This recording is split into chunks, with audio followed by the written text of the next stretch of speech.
자, 체중이 70kg인 사람인 경우에는 7, 8에 56, 약 56g 정도 섭취를 하면 충분한 거죠.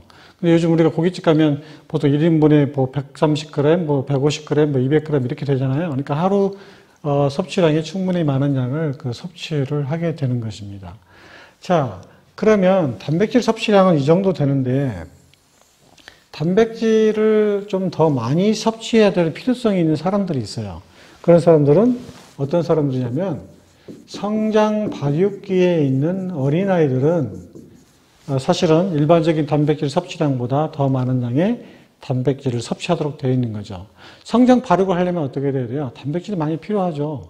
그러니까 정상적인 그 단백질 섭취량보다 더 많은 양을 먹어야 키도 크고 체중도 늘어나고 이렇게 하니까 성장 발육에 반드시 필요하니까 단백질 섭취량을 늘려야 된다는 거죠. 그 다음에 두 번째는 임신기에 있는 여성들도 마찬가지죠. 즉 태아를 가지고 있으니까 태아의 성장 발육을 위해서는 더 많은 단백질이 필요하거든요. 따라서 더 많은 양의 단백질이 필요한 사람은 임신기에 있는 여성들이다. 그 다음에 우리가 이제 운동 영양에서 좀 알아봐야 될 것은 운동선수들과 그 다음에 일반인을 한번 생각해 볼 필요가 있어요. 자, 먼저 일반인 같은 경우에는 우리가 보통 하루 단백질 섭취량보다 더 많은 양을 섭취할 필요가 있을까? 일단 먼저 결론적으로 말씀드리면 일반인은 정상적인 식사에서 단백질 양을 필요 이상으로 섭취할 필요가 없다는 것이 결론이고요. 자, 운동선수의 경우는 과연 어떨까요? 운동선수 같은 경우는 아까 보통 단백질이 필요한 운동선수 같은 경우는 되게 고강도 훈련을 많이 하죠. 오버트레이닝도 많이 하고. 그래서 전체 에너지 사용량 중에서 한 10%가 단백질에서 그 에너지원을 공급한다고 합니다. 따라서 운동선수들은 일반인에 비해서는 조금 더 많은 양의 단백질 섭취를 권장하고 있는 것이 사실이에요. 특히 이제 마라톤 같은 선수들도 단백질 섭취량을 좀 더 늘려야 된다, 그런 얘기들이 있는데, 대표적인 이제 운동선수들이 단백질 섭취량을 많이 늘리는 경우가 어떤 경우가 있냐면, 보디빌딩 하는 선수들이 있죠. 웨이트 트레이닝이나 보디빌딩 하는 선수들은 과연 단백질 보충제가 필요할까? 웨이트 하는 선수들이 주로 이제 웨이트 하는 친구들이 또 많이 먹는 게 크레아틴 보충제하고 그 다음에 아미노산 보충제인데, 미국의 ACSM 잘 아시죠? 대학 스포츠학회라는 곳에서 실제 연구를 해보니까 보디빌딩이나 웨이트의 목적은 뭐죠? 근육을 크게 키우는 거, 근비대를 일으키는 거잖아요. 따라서 초기에 저항운동, 웨이트나 그리고 바디빌딩을 하는 초창기에는 이 아미노산 보충이 굉장히 필요하다는 것이 결론이고, 어느 정도 근육이 만들어진 상태에서는 지나치게 아미노산 보충제를 먹을 필요가 없다라는 것이 바로 ACSM의 결론입니다. 자세한 내용은 또 나중에 설명을 드릴 기회가 있겠지만, 아무튼 초기에는 효과가 있지만 어느 정도 숙련이 된 상태에서 아미노산은 불필요하게 먹을 필요 없다는 것이 결론이에요. 자, 그러면 운동선수와 임신기에 있는 사람들, 성장 발육기에 있는 아동들, 청소년들은 단백질 보충제가 필요하다라는 것이 결론이죠. 보충제가 아니라 좀 더 많이 먹었으면, 좀 더 많이 섭취했으면 좋겠다라는 것이 일반적인 결론이고, 그러면 일반인은 단백질을 더 많이 섭취하게 되면 어떻게 될까? 좋은 점보다는 부작용이 나타날 확률이 굉장히 높아요.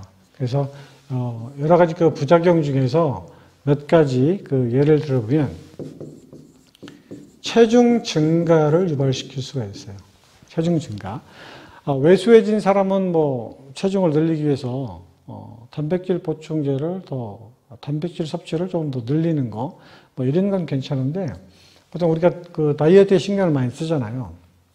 자, 이 말은 무슨 말이냐면, 예전에 황제 다이어트라는 게 유행한 적이 있었죠. 아침부터 소고기, 점심에도 소고기, 저녁에도 소고기. 말 그대로 황제처럼 고기만 섭취하는 거죠. 그런 사람들이 과연 살이 덜 찔까? 보세요. 단백질은 아미노산으로 분해돼서 근육이나 간에 저장이 되거든요. 그래서 에너지원으로 이게 쓰이면 괜찮은데 성인들은 이제 성장 구조가 다 끝난 사람들이라 그렇게 아미노산이 많이 필요하지 않거든요. 그래서 우리가 보통 아미노산, 탄수화물, 지방, 단백질을 표현할 때 6대, 2대, 1 이렇게 섭취하라고 하잖아요. 아미노산을 지나치게 많이 섭취를 하게 되면 이 아미노산은 우리 몸에서 뭘로 변환되냐면 탄수화물로 바뀔 수가 있어요. 탄수화물은 그럼 좋은 에너지원이죠. 그걸 에너지로 쓰면 좋은데 에너지원으로 쓰지 않고 남을 경우는 다시 뭘로 바뀌어요? 지방으로 전환될 수 있기 때문에 결국 지나치게 단백질 섭취를 과잉하게 되면 지방이 찌게 되는 거죠. 결국 체중의 증가를 불러일으킬 수 있다. 이게 이제 첫 번째 부작용이 될 수 있는 것이고요. 두 번째는 질환적으로 보면 여러분 통풍이라는 게 있어요. 통풍. 보통 가우트라고 하는 건데 통풍은 바람만 불어도 아프다 이런 얘기인데 이건 무슨 얘기냐면 단백질인 아미노산이죠. 아미노산은 뭐가 있었죠? 아민기가 있었잖아요. 이 아민기에 뭐예요? 질소가 이제 문제가 되는 건데 이 질소가 우리 몸에서 뭘로 바뀌게 되냐면 뇨산이라는 걸로 바뀌어요. 뇨산. 그럼 이 뇨산이 혈액을 타고 순환을 하다가 우리 몸에 어디로 가냐면 콩팥으로 가거든요. 콩팥에서 이 뇨산을 걸러내요. 즉 중화를 시키게 되는데 이 콩팥에서 뇨산을 충분히 중화를 시키지 못하면 뇨산이 다시 어떻게 돼? 혈액으로 타고 돌아다니거든요. 그래서 혈액에 뇨산이 많이 남아있는 것을 과뇨산 혈증이라고 표현하는 건데 이런 그 요산이 우리 인체의 조인트, 관절 쪽에 쌓이게 돼서 신경을 압박하게 되면 우리가 아픈 통증을 느끼게 되는 거예요. 엄청 아프거든요. 그래서 이런 그 통풍을 유발시키는 대표적인 물질이 단백질의 질소이기 때문에 우리가 단백질을 지나치게 많이 섭취하게 되면 통풍에 걸릴 확률이 높다. 물론 이제 대사에 큰 문제가 없는 사람들, 콩팥에 이상이 없는 사람은 상관없겠지만 나이가 들수록 이제 콩팥의 기능이 떨어지다 보니까 이런 질환에 걸릴 수 있는 확률이 높다는 거죠. 단백질뿐만 아니라 통풍을 유발하는 거에는 알코올, 술도 그 역할을 하고요. 그 다음에 이스트라는 게 있어요. 이스트 여러분. 효모라는 건데, 이스트. 이런 것들이 결국 무슨 성분이 많냐면 퓨린이라고 하는 물질이 있어요. 이 퓨린이라는 물질이 뇨산으로 전환돼서 이런 통풍을 유발시키는 거거든요. 그래서 두 번째 부작용으로는 통풍을 유발시킬 수 있다. 이렇게 보는 거죠.